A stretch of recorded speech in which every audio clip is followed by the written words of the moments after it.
To meet you. Thanks for having me here today. So a little bit different. I'm coming from the Sloan School of Management down the street, and here to talk to you about fraud and credit models and some upcoming changes in the U.S. payment system that could come out of some regulation. A little bit of background: I've been working in the financial data exchange space for a few years. At Riskified, which worked basically between merchants, and it was a fintech that helped them evaluate their fraud risk, and then at Visa on the fraud, on the risk and identity product team. Working in the space for a few years, the big problem has always been data silos. Beyond data quality, it's been data silos.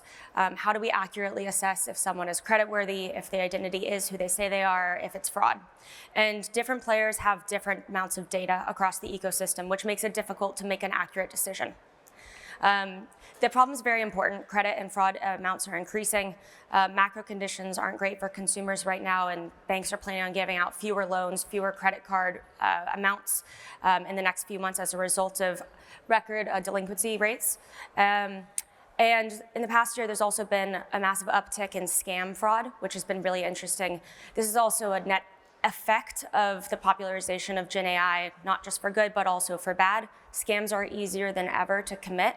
But interestingly, despite the work in the industry, which has been going on for a long time in the US, for an organic shift towards more data exchange, either through one-by-one APIs or in my work at networks over standards, the US is moving towards a more Europe-like world with our regulations. Anticipated to pass later this year or next year is open banking regulation.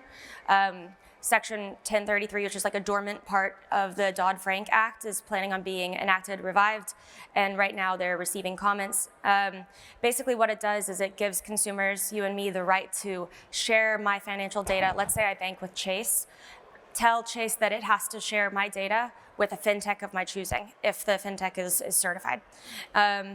And this is interesting for a few reasons. Main use cases that often are talked about is wealth management. When I got married, it was really difficult for me and my partner to see all our finances together, manage them together. So budgeting is really great with this, wealth management, trading, but also credit, loans, lending, and on the back end, this should improve fraud models as well with the increased access to data.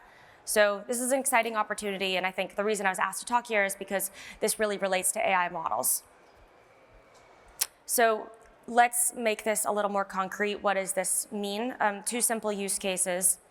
Let's say I'm Laura and I want to buy a pair of sneakers from Nike, and Klarna sits on Nike's site. I don't know if that's true.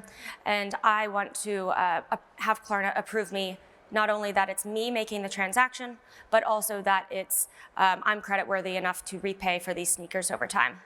Right now, Klarna would have its own data set, its own models, and access on one-on-one connections that it has to third-party providers.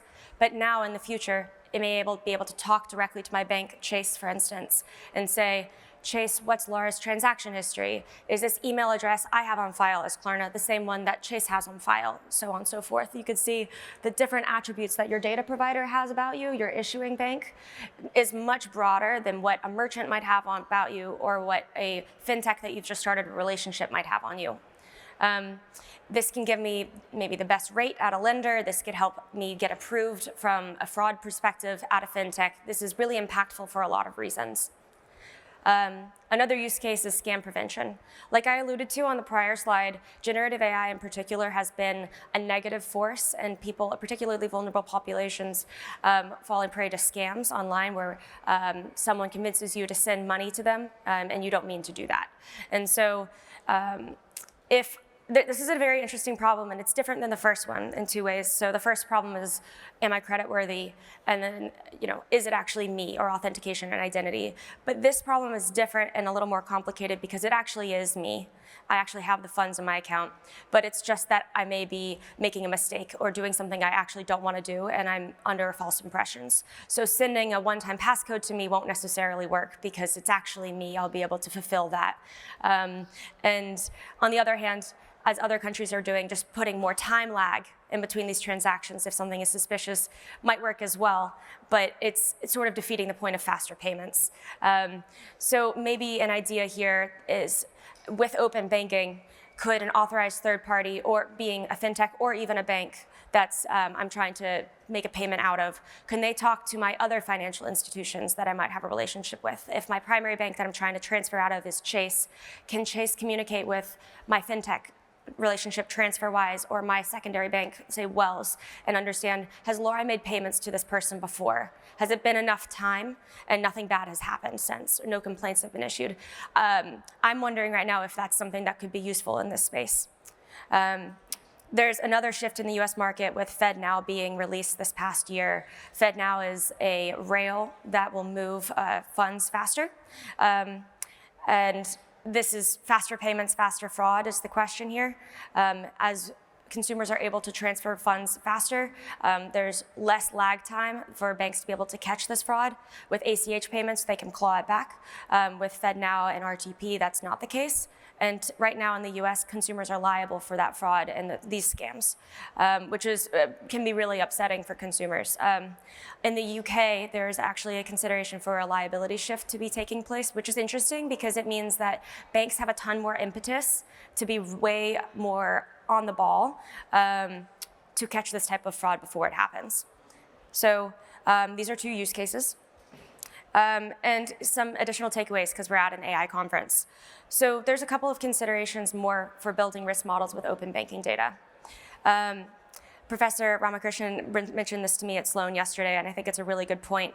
Will this create an adverse selection problem that actually works against consumers? If I decide I'm not willing to consent for Robinhood or for Wise or Klarna to connect to my Chase account to validate me, will then that fintech view me as higher risk? And is that inherently problematic? Another question that I was thinking about the other day is, so every year my data has to purge from this fintech or from this secondary bank that's access to it. So does that mean if I don't re-permission it? So does that, and let's take Klarna again, they're onboarding customers every single day, getting permissions every single day. Does that mean that in a year from now, they're gonna have to purge their models basically every day? And what does that mean for metadata, or what does that mean for model performance and upkeep? There's another few questions here about like new architectures. I've been thinking about this a lot with everyone talking about new architectures in the last 18 months.